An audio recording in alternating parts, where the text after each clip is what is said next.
Hey everybody, welcome to Community Cooks, a program brought to you by the Boulder Public Library, where today we're going to go over a dish that's a favorite in our house, potato gnocchi, with some roasted seasonal vegetables and a sage brown butter sauce. Before we get started, I want to give a big thanks to the Boulder Library Foundation for their generous support of this and many other programs at the library. All right, let's go ahead and get started. Okay, so for this one, if you guys wanted to cook with us, because the potatoes take like an hour plus sometimes to work with or to roast and get soft, you would have wanted to put them in just a little bit ago, but right now we have the potatoes probably about 10 minutes out from being done. They're starting to get a little soft, but not fully. Okay, so what we're gonna do is work on the roasted vegetables. All right, let me grab my cutting board here. Okay, so we did cut a lot of these up ahead of time. And in our dish, in the recipe, we called for some carrots and parsnips. Got some turnips and radishes. And then also some shiitake mushrooms with the stems removed and just sliced, about 1/4 to 1/2 inch thick. Okay, so what we're gonna do is just take these in the bowl. And good thing to do when you're roasting vegetables, just always kind of think that you want them to cook at the same time. So that way you can see we have the carrots, which are a lot denser, cut up, a lot smaller than like say the turnips. And then the mushrooms are gonna roast and get crispy, so you wanna give them a little bit of body so they can cook down. All right, and we're also gonna toss in half a red onion. I like to do these in kind of medium slices.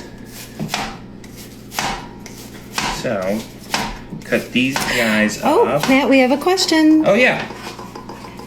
Go ahead. Where did you get the vegetables this time of year? Jess would love to know. Jess, thank you, Jess. Normally Jess is here with us, so it's nice to have her comment. But this time of year, a lot of these vegetables came from the Boulder County Farmers Market. It's kind of an odd year. Normally some of the local farms have storage vegetables year-round, but this year there's been such a high demand that it's a little hard to get local vegetables. For the Boulder County Farmers Market, on their online curbside pickup program, we do have, which I actually work at, we do have a lot of radishes, some parsnips, some rutabaga, celery root, potatoes, onions.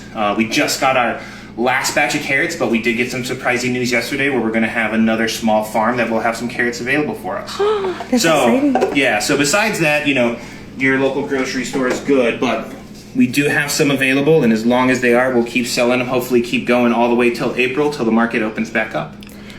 All right, let me grab a sheet tray. Matt, yes. someone else would like to know where we can access this recipe you're making tonight. Oh yeah, this recipe is located on the Boulder Public Library's website. And if you just go under their Community Cooks tab, you should be able to find this one under Seasonal Vegetable Gnocchi. All right, and good thing about this kind of dish is it's mostly about the gnocchi, and you can switch up all the vegetables. Once it gets to springtime, you could do spring radishes and green onions. You can do asparagus and mushrooms. So what are you doing right now? Right now, I put a little oil in with it, and I'm going to season it with a little bit of salt.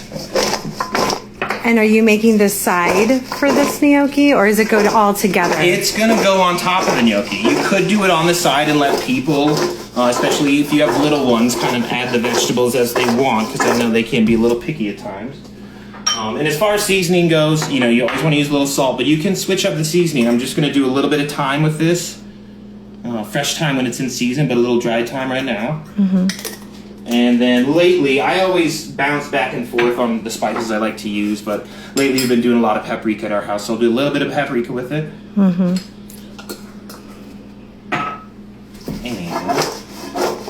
if you're ever nervous about the level of seasoning on your vegetables, easy thing to do is season lightly and then go ahead and taste it. Because they're vegetables, you can eat them raw, you don't have to worry about it. So you just taste the vegetables, and then if you need to add more, add more. I feel relatively confident, unless Carly here tells me I've overseasoned, which she does occasionally.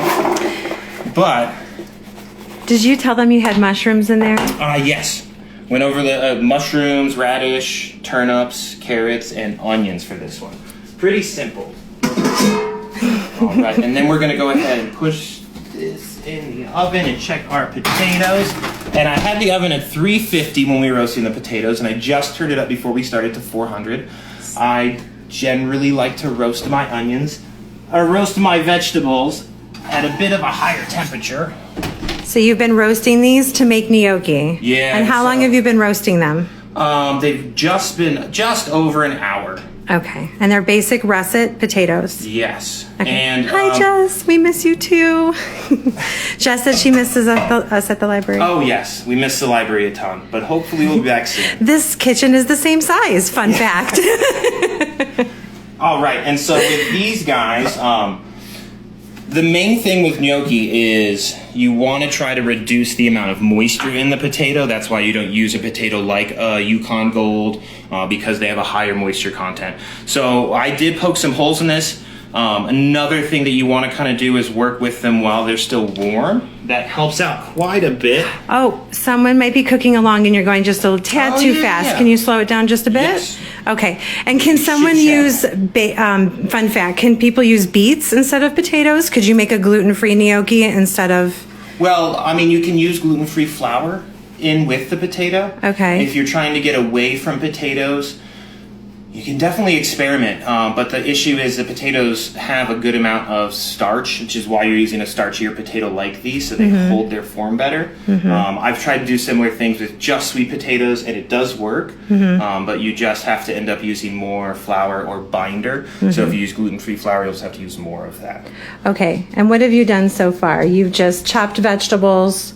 Yep, chopped the vegetables, got those roasting, pulling out the potatoes, and then we're going to kind of get started on these guys. Okay. And one tool you'll want to use is a ricer, but if you don't have a ricer, which we don't here, we have one at the cafe, but we're going to show you how to use it with just a potato masher. Kind of nice and simple. So I'll use this knife. All right, so definitely my hands are used to a little bit more heat than most, so if you want to let them cool down for a few minutes and then go ahead and start. Will you recap real quick what you did to these potatoes as of thus far to get to this point? All they did was I poked them twice with a fork and threw them in the oven. If you didn't poke them with a fork, it's totally fine. It's just helping to alleviate the moisture content. Okay, and you let them roast, and this is the first steps to making... the potato gnocchi. Okay. So as you see, we cut them open, and all that steam coming up is moisture leaving the potato. That's all good things. So you don't want to cook the potatoes and let them sit and get cold. What that's going to do is trap the moisture in there, so they'll have a higher moisture content. And also when they cool down and you try to mix them, the kind of glutinous aspect of them comes out, and so they become very pasty and not as light. So the hotter that they are, that you work with them, the lighter the gnocchi is going to be, if that makes any sense. And how long in oven? What is the temperature did you use? 350 for about an hour to 15 to an hour and 25 minutes, depending on your oven. Some ovens are a little hotter than others and cooler than others. Okay.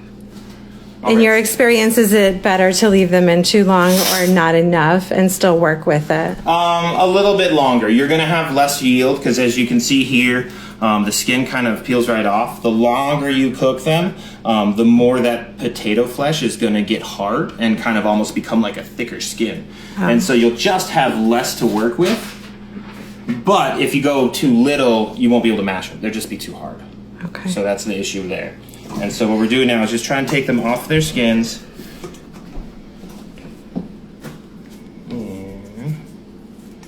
So you just kind of scoop them out.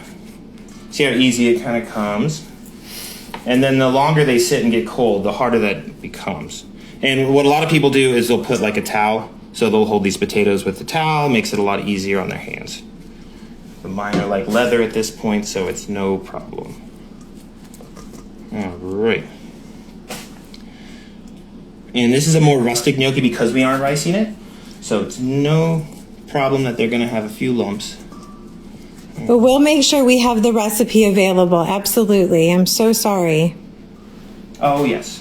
Apparently, maybe we just have ingredients. We do have ingredients. I can give you No, we do need the recipe though. a list of instructions. You know what? If you want to email me or put in the comments your email, we're happy to get that recipe to you right after. And if anyone is cooking along, please comment below as well. You can always email me at GM as far as general manager, so the letters GM at seedsboulder.com. Okay, so what I generally like to do after this is give them just a light cut with this.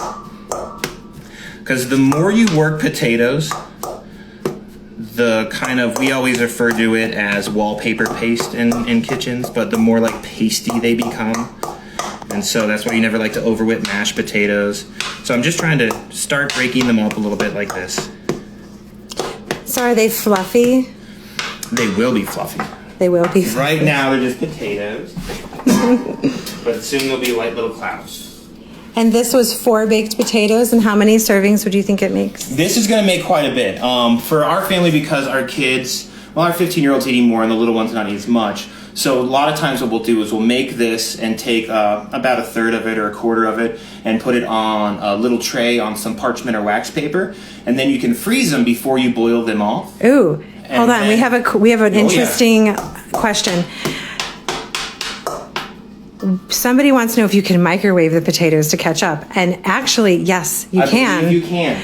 I was doing some research because I was nervous. We might not have enough time, but he pulled through that chefy. In any case, I did read that you can microwave them for 5 minutes. And for 4 potatoes, maybe 12 minutes, I would say. I would suggest whenever it's microwave cooking, especially with potatoes, you leave them in too long, you're just going to have an explosion. So, right. So you want to just start with 30 seconds or a minute and check, and then, with microwave cooking in general, it's best just to go slow and check. It can be done, yes. Yes. If it means cooking from scratch, shortcuts are always allowed. Okay, so we're just going to do a little bit of mashing at this point.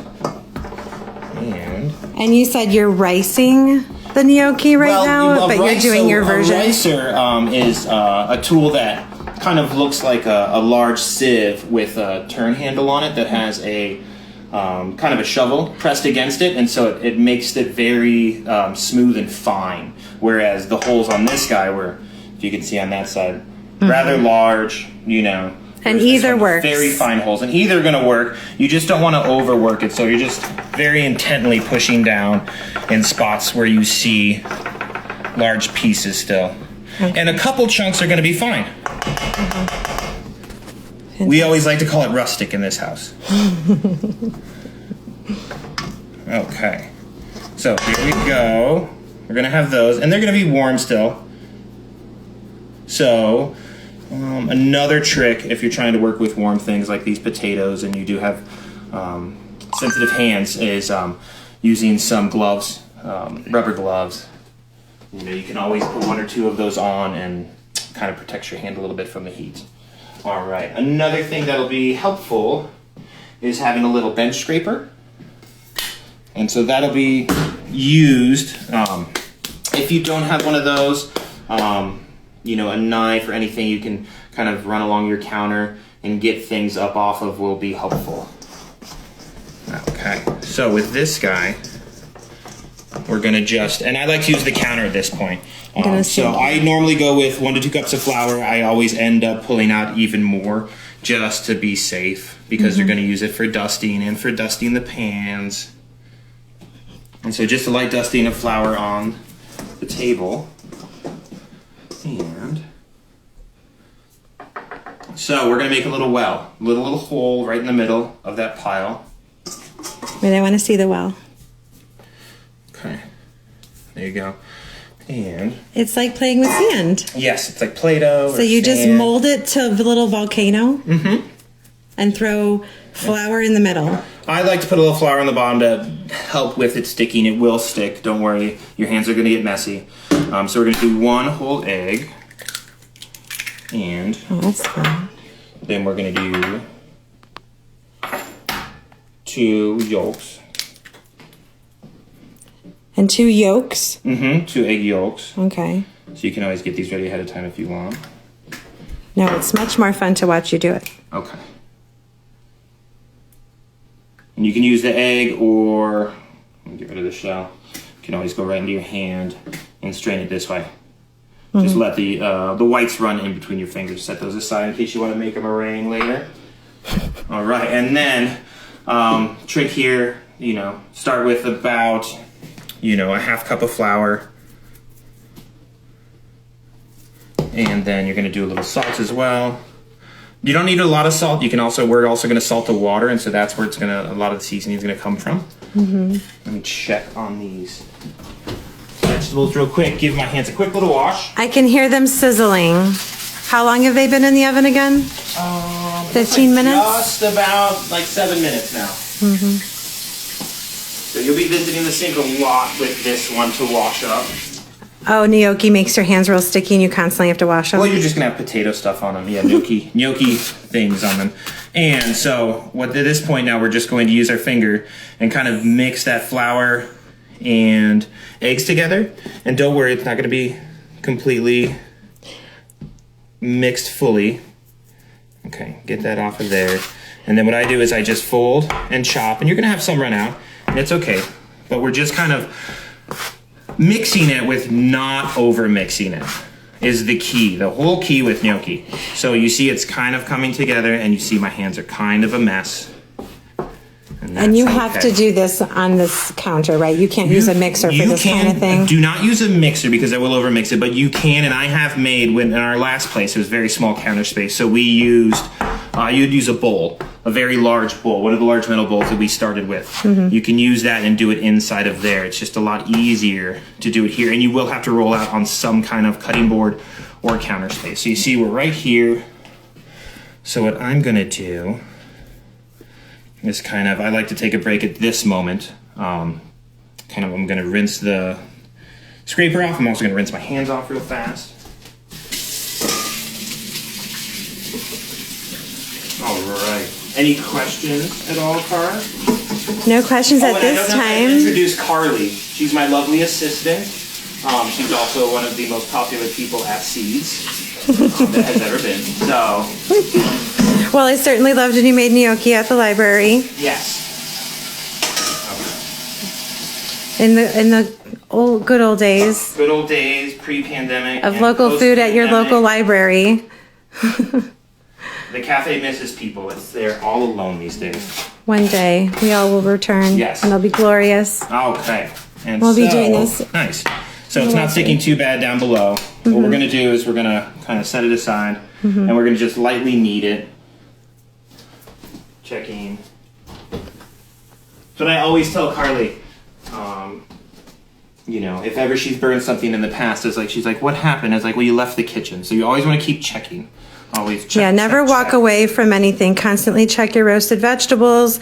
Or set timers. And so here what I'm doing is I'm just going to start, let me see, we've almost, I think we've not yet. Almost the full amount. We've added about a cup and a half of flour. So luckily we've gotten pretty close. And we do want to knead it a little bit. Because we do want to build up a little bit of gluten, but wait, not a lot. Will you catch me up? What were we doing? We were just waiting, and you were washing your hands, and now we're returning back, and we're kneading. Now we're going to finish the dough. And so what we're doing now, as you can see, so a trick to know if you've over kneaded it is if you push your finger in and it bounces back up, then that gluten is built up and you've over kneaded it. So we haven't yet, but it is. I want to see. Yes. But you see how it's a little sticky? You want to show me your finger? No, it's not sticky at all. There. Well, then I think we're almost there. Okay, so we're just gonna. I always fear the one thing you never want is gnocchi falling apart in the water. Actually, we'll turn the water up. And so one thing I'm doing right now is having some water come to a boil. I'm gonna see. So you're just boiling, waiting. We're just forever waiting. Right, in the ovens at 400, roasting vegetables to be on the side of this beautiful dish, right? Yes, and so we're going to throw a little flour underneath so it doesn't stick to the cutting board, and then just a little more on top. What a fun dish to make. So you just get to throw flour around and make a volcano and put some eggs in, put some more flour, knead it, make it a circle. All right, so I'm just gently, like barely pushing on it just to try to knead it a little bit more and just kind of get it a little more homogeneous. And then I'll roll it in the flour we have on the counter. And then what I'm gonna do right now is set that aside. Okay. check. Okay, so we have water that's boiling. So here's a nice trick that you want to do ahead of time. You don't have to if you feel confident, you just want to wing it. But what I like to do is just take a small piece off and then... So wait, this is the trick. You take a small piece off and do what? And we're just going to toss it in the water. So you know when gnocchi's done because it floats. Okay. Okay? And what you're looking for is to make sure that the gnocchi is not going to fall apart. I see it floating. Yeah. It's a little hard boiled. It's like bobbing. And so we'll just kind of floating, let that right? go. Not fully. But it's not falling apart, so we know the gnocchi dough is going to work. Yay. Okay. Jess is clapping. She's happy your gnocchi's going to work. Yay. So we'll set that here.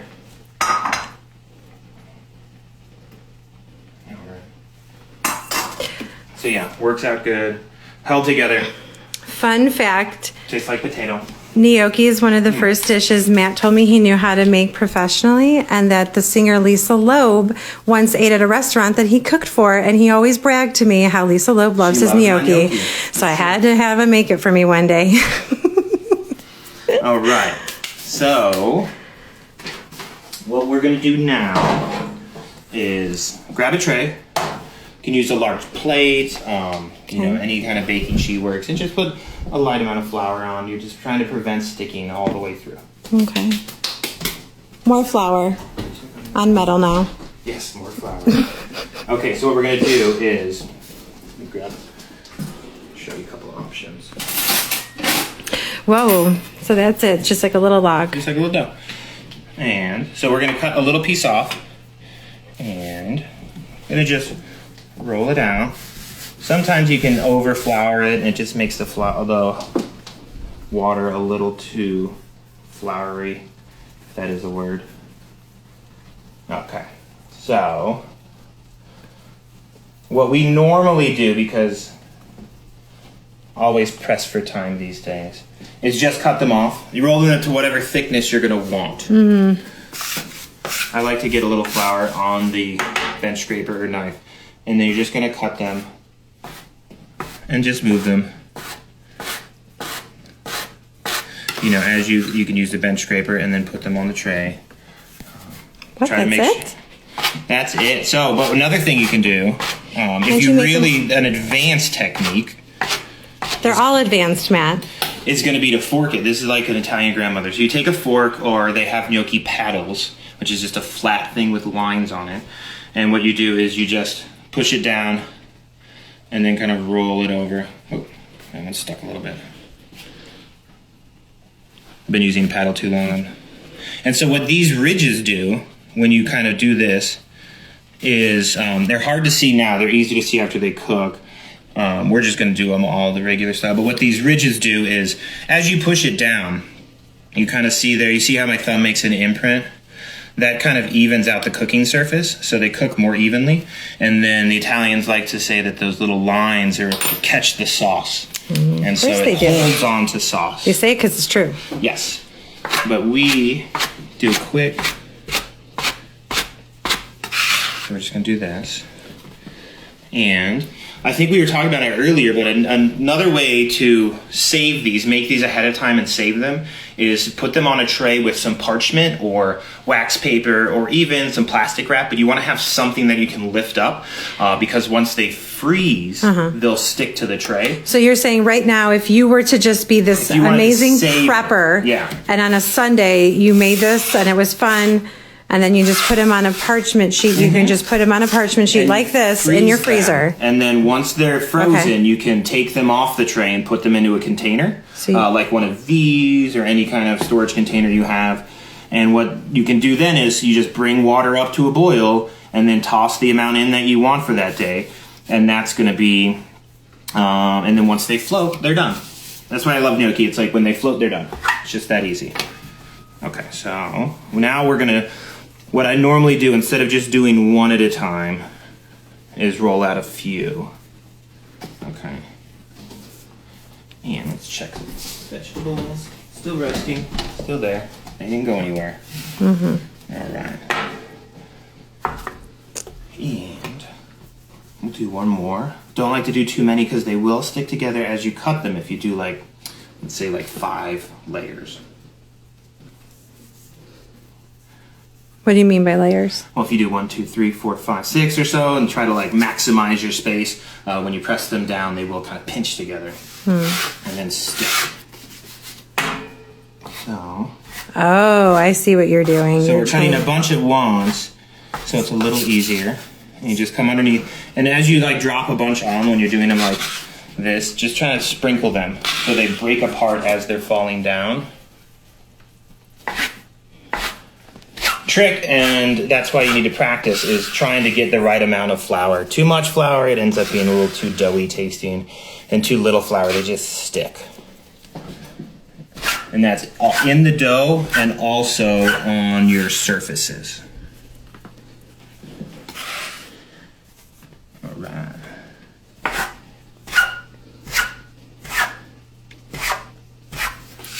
Okay. So you might not need a ricer to do this, but Don't you need definitely need like that little paddle scrape thing. Yeah, if you like want this. it more luxurious. Could you use a spatula to do it? Do you need to have one of those little... As long as the spatula is very firm in order to cut it. A very firm spatula. Yeah, I mean, you can use... I've used these, you know, a flat knife kind of deal before. So if you don't have one of these... Flat. If you don't have a pastry special thing that this is called, a metal spatula will work. Yes, as long as it's something that can, you know, you'll have to rock on this one because it's curved at the top. Okay. Nobody asked, I was just curious. Beautiful. She always is. All right, so we're gonna save that one for later. What I would normally do is do about 2 trays. This will be enough for, you know, I would say 2 to 4 people, 3 to 4. And then you know, if you have hungry people, you can do all of it. You can save some of it. You can cut the recipe down if you want. But since gnocchi is a mess, I tend to always make more rather than less. Is that why you gave the tip about freezing? Because you might just be making too much. Because if you're going to make it and you enjoy it, you really want to just make it for one and done. One time and have it for 2 meals. I see where you're going. And this is why the bench scrapers are called bench scrapers. Is that their real name? Bench scrapers? Yeah, bench scrapers. Pastry scrapers, bench scrapers, flat thingy, whatever you want to call it. Okay. So we're going to now wash it up a little bit. This is probably the 3rd or 4th time you've washed your hands. Sorry. No, we're used to it by now, right? Okay. And someone's very excited you're doing this recipe tonight. I am too. Good. I can agree with you because I get to taste it when it's done, and he's going to do it with a brown butter sauce. Yes. Which is my absolute favorite. So as you can see here, the vegetables are close to being done. Starting to get tender. I like a little bite. They're almost there. I'm just going to let the mushrooms get a little more color on them. You can see we're getting a little nice color there. So just let those. You're just rusting roots. So what we're going to do here is. Cuckoo to you too. I have a nice little strainer. It's actually used for woks, but I love it for everything. And so what we're going to do is take our bench scraper or spatula and then... Oh, so right from cutting it, it goes right into the water. Yes, and you can let it sit on the cutting board. Once it's in this form, you have a little bit of time to work with. And so I'm going to do about half the batch. Okay. And then kind of let it float. Make sure the water's up. About how big in diameter are your gnocchi ropes before you cut them? Mine were, I mean, anywhere from, you can go as small as 1/2 inch, you can go up to like 3/4, or, you know, they were almost a full, you know. Should we get the measurement? I don't know. I want to measure them. But I think it's 3/4 to an inch. Let's use a comparison so they can know. Get a butter knife, please. And meanwhile, we're letting those boil. So yeah, about that thickness. All right, so you want to come over here, Carly? I do. So you can see some of them are going to be starting to float now. Okay. So that's how you know those ones are done. That's why I like to use like a smaller strainer like this rather than a big one. then what we're gonna do is just transfer to a plate. You can just go right from here and go into the dish, especially if you have a wet sauce like a red sauce, a cream sauce, things like that. You can go right into it. What we're gonna do after this is we're gonna give them a little sear. Wait, so if you're not using vegetables as a side or an addition, then you're done. At this point, you just pour sauce on. Even if you're using just vegetables, you can go right into it. If you don't want to take the extra step of searing it, Sorry, my finger. then you can just go right into using them. They're like little dumplings at this point. What we're gonna do is get a pan hot with a little bit of oil, and so They're all gone. you tap it, you can make sure that none are stuck to the bottom. There's hiding. always a straggler too. If you just scrape the bottom, you end up breaking them. And so that's why. Oh, so that's another tip. So if pasta, so like maybe ravioli, totally, no, doesn't apply? I would use those never mind. baskets with that. And so we're gonna go ahead and do the last one. And how long do you think that took? Let's count this one. You want the water to 6:30. You want the water to be at a good boil, and you want a good amount of water so that you don't really drop the temperature a ton. I think they used to call it a rolling boil, if you will. Boil? Yeah. All right. That's not really rolling, I feel like. But you see, it didn't really stop boiling, so that's what you're looking for. That's why you don't want to overcrowd the water. So you just keep tapping it. Every once in a while. You have to give the gnocchi a don't have toast now. Yes. You can do a little song if you want. All right.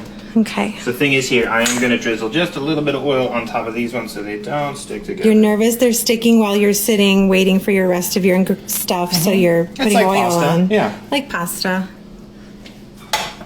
Very similar. See? So pretty. Right. Okay, so hold on, let you get back over here so you can see the pasta. Home video. All right, and we'll go ahead and check these guys one more time. Almost ready there. And then we'll set this aside, make a little brown butter Those look sauce. like they're floating and ready. And it's been 2 minutes. So about 1 to 2 minutes. 1 to 2 minutes in the hot rolling water, and then they're about ready. Did you just squeeze it to be firm? I was just making sure those two weren't sticking together. Oh, okay. Cool. All right. One step closer to eating delicious food. Yes. Almost there. Okay, and so.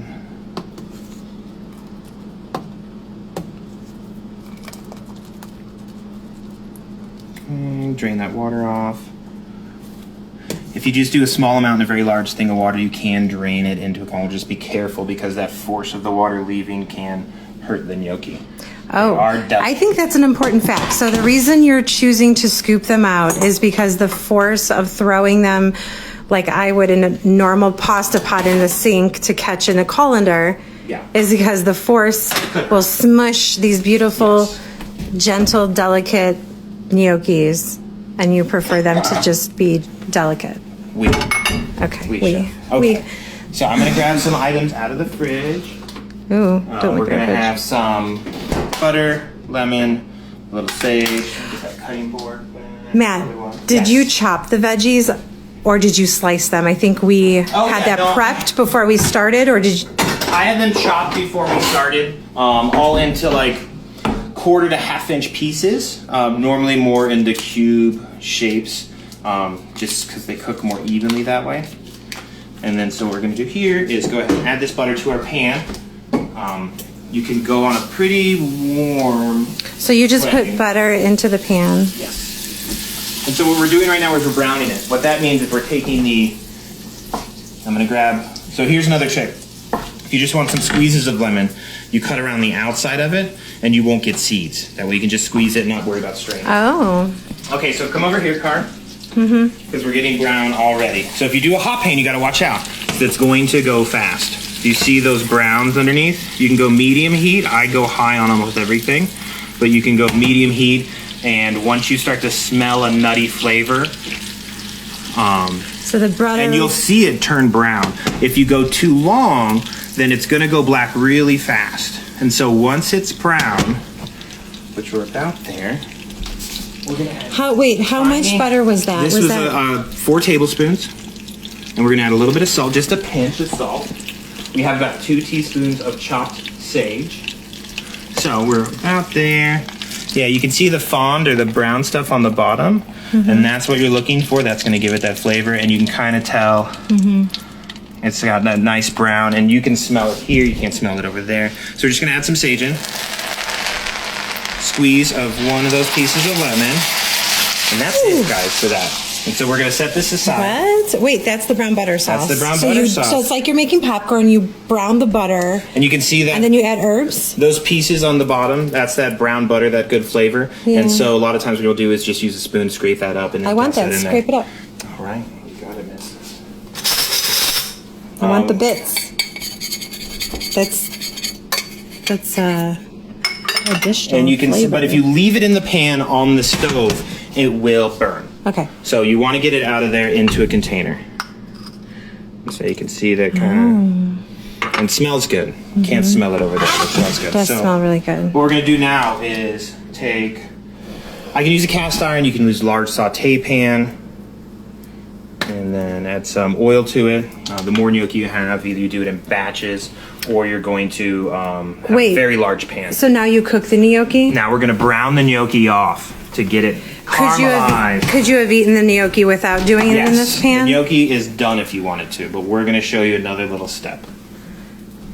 So you weren't done. You don't just take them out of the water, put a sauce on. You actually should leave them, put oil on them, and then take it a step further. You can. Most of the time at our house, we just go ahead after they get out of the water and eat them. So, okay. So I'm gonna call the vegetables is done.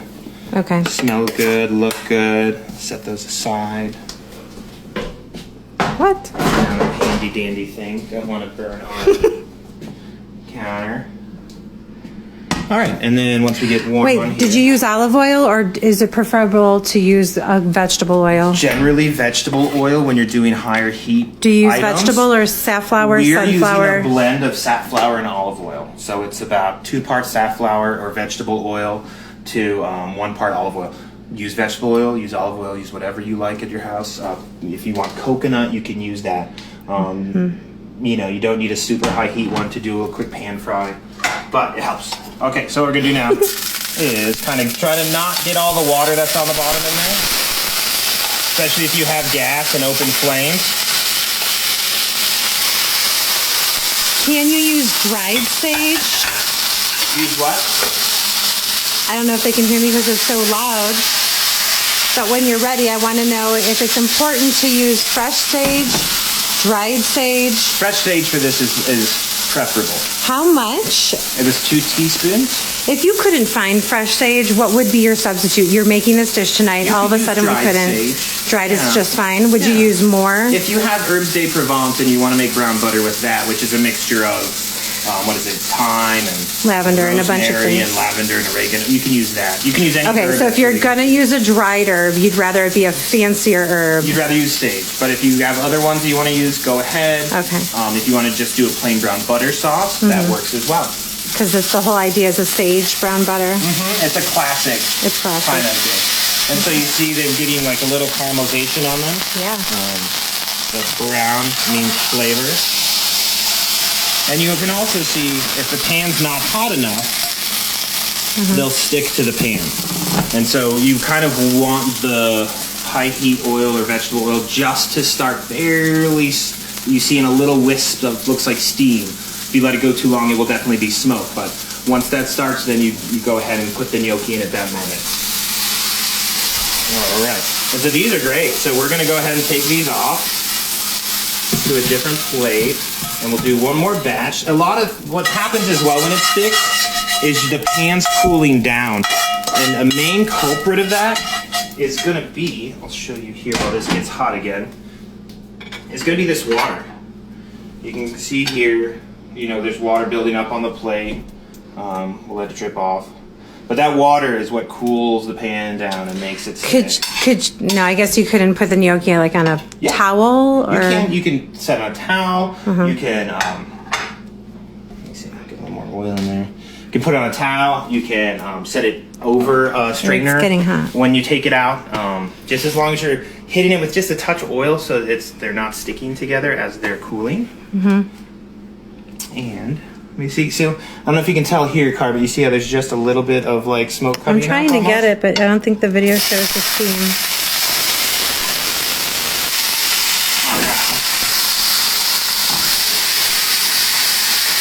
Moving it around to make sure that the oil's underneath them and they're not sticking.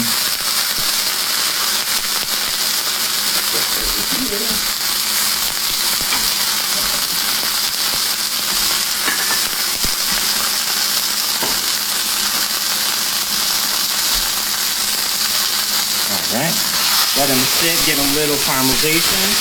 Then you can see there's less liquid in here, so they're not sticking as much, easier to just saute. This is that action there.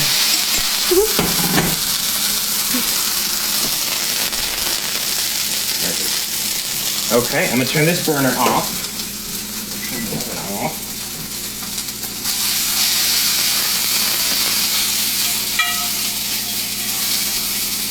Alright. And you can go right onto your serving dish. I'm just putting them on this plate so that I can make a pretty presentation for everybody. But normally I would go right from that into the serving dish. So we have. Oh, and this is your serving dish. I was thinking, why didn't you just put it right into the serving dish that you wanted? No, because we wanted to make it look perfect. You're going to make it Close pretty. as we can. So this is a recipe, instructions, and now how to plate. Yes, and if you need to reference this, it will be available on the library's website for all eternity. Maybe not, but as long as they have, as long as we're allowed. As long as the intrawebs are here. Okay, so we're gonna put a little bit of that on there. We're gonna go with some of the veggies over the top. You know, if you're doing, you can use these gnocchi with the lovely red sauce, with the lovely cream sauce we talked about. You just kind of put it in the sauce and then just put it in your dish, whether it's a flatter one or more of a bowl for serving dish. Matt, you're just piling food. I know. That's not very It's family pretty. Style. Okay, and then, so now we're gonna go ahead and do the sage brown butter just kind of everywhere. Alright. And then, since she's wants to talk about a fancy meal, if you were going directly from this into fancy plating,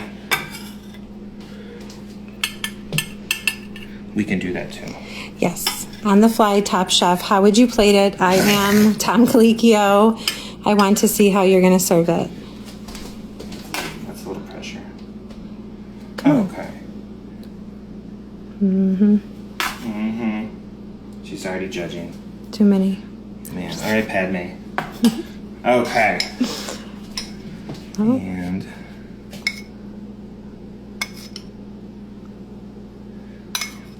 And so it's very kind of wintry, rustic, filling, you know, things that go well with it. Little rustic baby. What are you grabbing? Microgreens? Just things we have. We have flowers. We have microgreens you could put on it.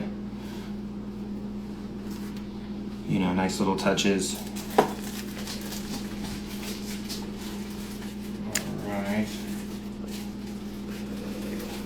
Cheese always works great. Okay, so what you're grabbing is Parmesan cheese, potentially some greens if you wanted to add some texture, something different, microgreens. And, you know, one thing that we do get pretty regularly at Boulder County Farmers Market curbside pickup from Altius Greens down in Denver are some edible flowers.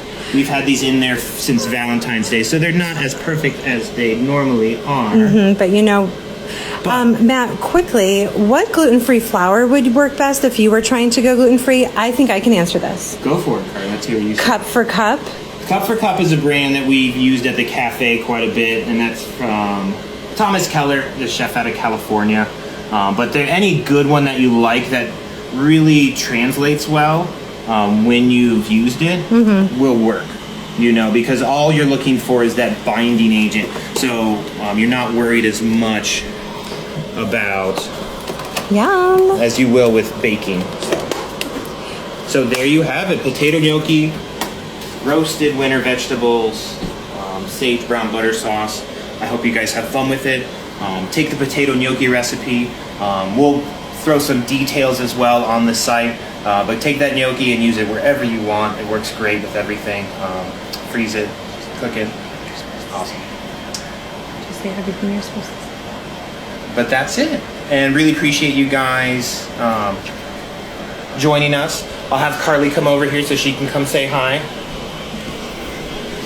All right. And thank you guys very much. And hopefully you enjoyed it and come back for next month's. Thank you.